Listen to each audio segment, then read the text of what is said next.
Good morning, welcome to news analysis. నేను జ్యోత్స్న. డిస్కషన్లోకి వెళ్లే కన్నా ముందు వివిధ పత్రికల్లో వచ్చిన వార్తా కథనాలను ఒకసారి చూద్దాం. తెలంగాణ వార్తా పేపర్స్ చూసినట్టయితే ముందుగా ఈనాడులో వచ్చిన కథనాలు చూద్దాం. ఈనాడులో ఆ నలుగురు వచ్చేశారు అంటూ వార్తను హైలైట్ చేస్తూ బ్యానర్ ఐటంగా ఇచ్చారు. ఇక్కడ దేవ్జీతో పాటు మావోయిస్ట్ అగ్రనేతల లొంగుబాటుకు సంబంధించే ఈ వార్త.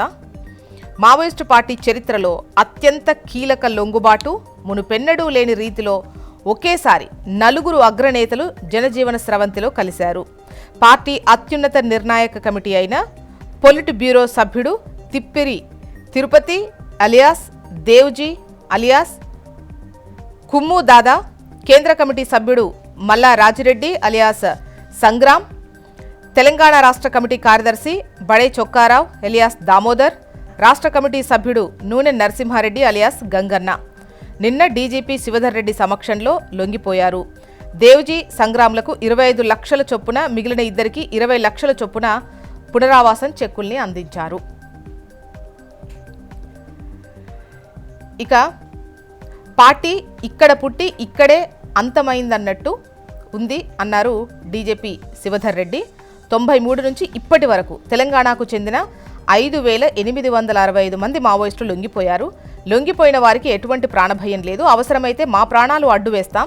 దేవ్జీ మావోయిస్టు ప్రధాన కార్యదర్శిగా ఇంకా నియమితులు కాలేదు. ఒకవేళ కేంద్ర కమిటీ సమావేశమై ఉంటే ఆయన నియమితులయ్యే అవకాశం ఉండేది. తెలంగాణలోనే పుట్టిన మావోయిస్టు పార్టీ ఇక్కడే అంతమైనట్టు కనిపిస్తోంది అన్నారు డీజీపీ శివధర్ రెడ్డి.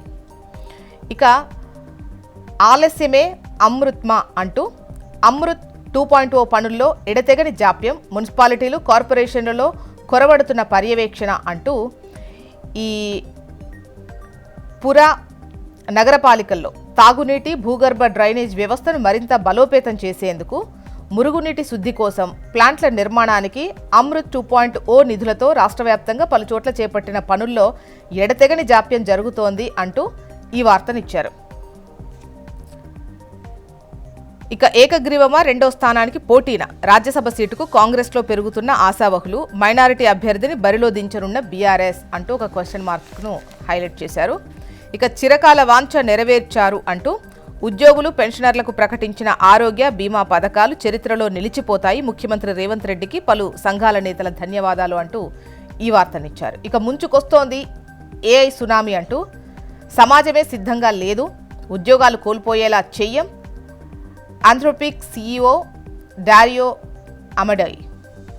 ఇక బాలికలకు ఉచితంగా హెచ్పివి టీకా త్వరలో ప్రారంభించనున్న కేంద్రం మహిళల్లో ఈ గర్భాశయ ముఖద్వార క్యాన్సర్తో పాటు నివారించదగిన మరికొన్ని రకాల క్యాన్సర్లను అరికట్టేందుకు కేంద్రం నడుం బిగించింది. త్వరలో దేశవ్యాప్తంగా హ్యూమన్ పాపిలోమా వైరస్ అంటే హెచ్పివి వ్యాక్సినేషన్ కార్యక్రమాన్ని ప్రారంభించబోతోంది. ఇందులో భాగంగా 14 సంవత్సరాల బాలికలకు గార్డిసిల్ అనే టీకాను ఆరోగ్య కేంద్రాల్లో ఉచితంగా ఇవ్వనున్నారు. నెక్స్ట్ ఆంధ్రజ్యోతి.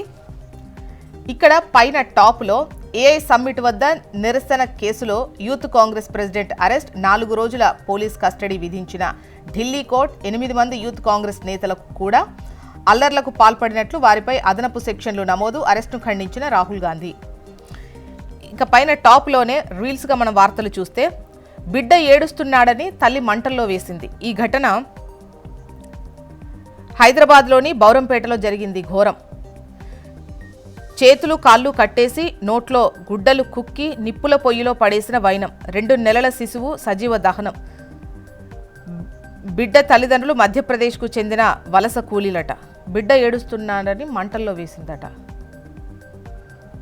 104 మంది సైబర్ నేరగాళ్ల అరెస్ట్, 32 బృందాలతో 16 రాష్ట్రాల్లో ఆపరేషన్ ఆక్టోపస్. దేశవ్యాప్తంగా నెట్వర్క్ను ఛేదించిన హైదరాబాద్ సైబర్ క్రైమ్ పోలీసులు. ఇక అప్పుల బాధకు కుటుంబం బలి, నిద్రిస్తున్న భార్యను చంపిన భర్త, ఆ తర్వాత కొడుకుతో కలిసి ఆత్మహత్య. హోటల్ వ్యాపారంలో నష్టాలే కారణం, హైదరాబాద్లోని అంబర్పేటలో విషాదం. ఇక ప్రధాన వార్తల విషయానికి వస్తే విప్లవ పోరాటానికి ముగింపు, దేవ్జీతో పాటు 4 మావోయిస్టు అగ్రనేతలు లొంగిపోయారు కదా నిన్న, ఆ వార్తనే ఇది. ఇక ఎయిర్పోర్ట్ల రైల్వే స్టేషన్లో అత్యాధునికంగా సికింద్రాబాద్ రైల్వే స్టేషన్ అభివృద్ధి. నిర్మాణంలో ఉన్న సికింద్రాబాద్ రైల్వే స్టేషన్ ఫోటోగ్రాఫ్ని ఇక్కడ ముద్రించి ఈ వార్తను హైలైట్ చేశారు. ఇక కేరళం రాష్ట్రం పేరులో మార్పు కేంద్రం ఆమోదం తెలిపిన విషయాన్ని ఇక్కడ ప్రస్తావించారు. నెక్స్ట్ నమస్తే తెలంగాణ. పాలమూరులో అరాచక పర్వం అంటూ ముఖ్యమంత్రి సొంత జిల్లా రెండేండ్లుగా అతలాకుతలం అంటూ అధికారం అండతో ఆగడాలు, అకృత్యాలు, దాడులు, దౌర్జన్యాలు. రెండేండ్లుగా హత్య రాజకీయాలు, కుల విద్వేషపు ఘటనలు తీవ్రం. లగచెర్ల మొదలు పురపోరు వరకు పచ్చని పల్లెల్లో ఫ్యాక్షన్ నీడలు. ప్రశ్నిస్తే దాడులు, ఎదురు తిరిగితే హత్యలు. సామాన్యులే సమిధలు. ఠానా మెట్లెక్కినా దక్కని న్యాయం. బలహీనులపైనే ఉల్టా కేసులు. రాజకీయ కక్షతో గూండాగిరి. బీఆర్ఎస్ నేతలపై ఉక్కుపాదం. రజక బాలుడి మృతితో రగులుతోన్న బీసీలు. తెరపైకి దాష్టికాలు అంటూ ఈ వార్తనిచ్చారు. ఇక చెరువులను కాపాడితే చంపేస్తారా? గిరికొత్తపల్లి గ్రామంలో కాంగ్రెస్ నేతల దౌర్జన్యకాండ. చెరువుల కబ్జాపై పోరాడుతున్నాడని కుటుంబంపై దాడి. పోలీసులను ఆశ్రయించినా ఉల్టా బాధితులకే బెదిరింపులు. కుమ్మర ఘటనతో బయటకొచ్చిన మరో దురాగతం. ఇక బుల్డోజర్ల దండయాత్ర అంటూ ఖమ్మంలో పేదల గూడు కూల్చేసిన కాంగ్రెస్ సర్కార్. భూదాన్ భూముల్లో కట్టుకున్న ఇండ్లు నిర్దయగా నేలమట్టమంటూ ఈ వార్తనిచ్చారు. ఇక తట్టెడు మట్టి తీయకుండానే అంచనాలు డబుల్ అంటూ కొడంగల్ నారాయణపేట లిఫ్ట్లో సర్కార్ గారడి. 2 ఏళ్లలో రెట్టింపైన ప్రాజెక్టు వ్యయం. నెక్స్ట్ ఏపీ వార్తా విశేషాల్లోకి వద్దాం. ముందుగా ఈనాడులో వచ్చినటువంటి వార్తలు చూసినట్టయితే ప్రధాన వార్తగా మనకు శ్రీవారి ప్రతిష్ట దెబ్బతీసే కుట్ర అంటూ కల్తీ నెయ్యితో పాటు మరెన్నో దుర్మార్గాలు. రాజశేఖర్ రెడ్డి హయాంలోనే కుట్రలు మొదలు. జగన్ హయాంలో మరింత అరాచకం. వారు తప్పు చేసి మనల్ని క్షమాపణ చెప్పాలంటున్నారు. తిరుమల తిరుపతి దేవస్థానంలో ప్రక్షాళన చేపట్టాం.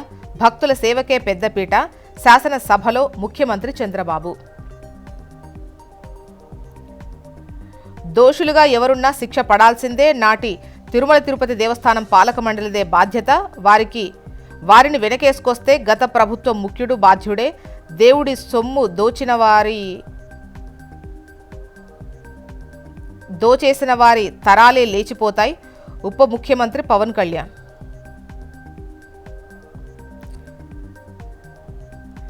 ఇక దర్యాప్తు అధికారి ముందు వెంటనే లొంగిపోండి. అరెస్ట్ నుంచి రక్షణ కుదరదు. ఎయిర్పోర్ట్లో మీకు రెడ్ కార్పెట్ వేయలేం. మద్యం కేసులో నిందితుడు ముప్పిడి అవినాష్ రెడ్డికి సుప్రీంకోర్టు స్పష్టీకరణ. దర్యాప్తు అధికారి ముందు వెంటనే లొంగిపోండి అని చెప్పేసి. డబ్బున్న వాళ్ళు సొంత భద్రత ఏర్పాటు చేసుకోండి. వైసీపీ మాజీ ఎమ్మెల్యే కాటసాని రాంభూపాల్ రెడ్డికి సుప్రీంకోర్టు సూచన. పోలీసు భద్రత హోదాగా మారిందని, దానికోసం ప్రభుత్వ ధనం ఎందుకని వ్యాఖ్య. నెక్స్ట్ ఆంధ్రజ్యోతి.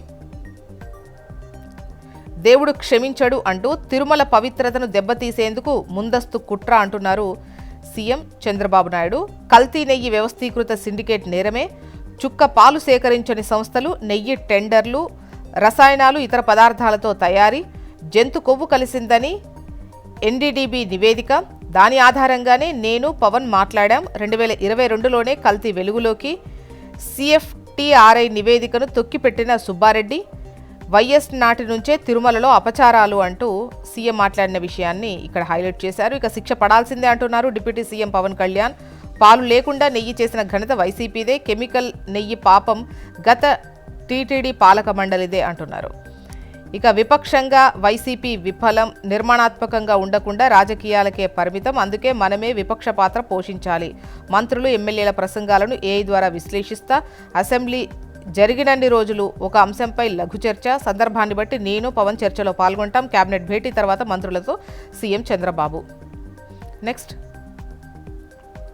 సాక్షి. మహాపచారం మీదే చంద్రబాబు అంటూ తిరుమల 7 కొండలు టీటీడీవీ అని జీవో ఇచ్చింది వైఎస్ఆర్. హిందూ దేవాలయాల్లో అన్యమత ప్రచారాన్ని నిషేధించింది వైఎస్ఆరే. తాను అధికారంలోకి వస్తే ఆ జీవోలను రద్దు చేస్తానంది చంద్రబాబే. ఇప్పుడు ఆ జీవోలపై అసెంబ్లీలో నిస్సిగ్గుగా బాబు బుకాయింపు. వీడియో సాక్ష్యాధారాలతో చంద్రబాబు వ్యాఖ్యలు సోషల్ మీడియాలో వైరల్. నెయ్యి ట్యాంకర్లు రిజెక్ట్ కావడం, వాటినే తిరిగి వినియోగించింది చంద్రబాబు సీఎంగా ఉన్నప్పుడే. 2014-19 మధ్య టీటీడీకి కిలో 278కే ఇందాపూర్ డైరీ నెయ్యి సరఫరా, ఇప్పుడు ఏకంగా కిలో 658 చొప్పున సరఫరా. కల్తీ నెయ్యి పాపం టీడీపీ ముఠా నిర్వాకమే, ఆధారాలతో సహా అడ్డంగా దొరికిన చంద్రబాబు బృందం, బెడిసికొట్టిన చంద్రబాబు కపట నాటకం అంటూ ప్రధాన వార్తను సాక్షి ప్రచురించింది. మహాపచారం మీదే చంద్రబాబు అంటూ.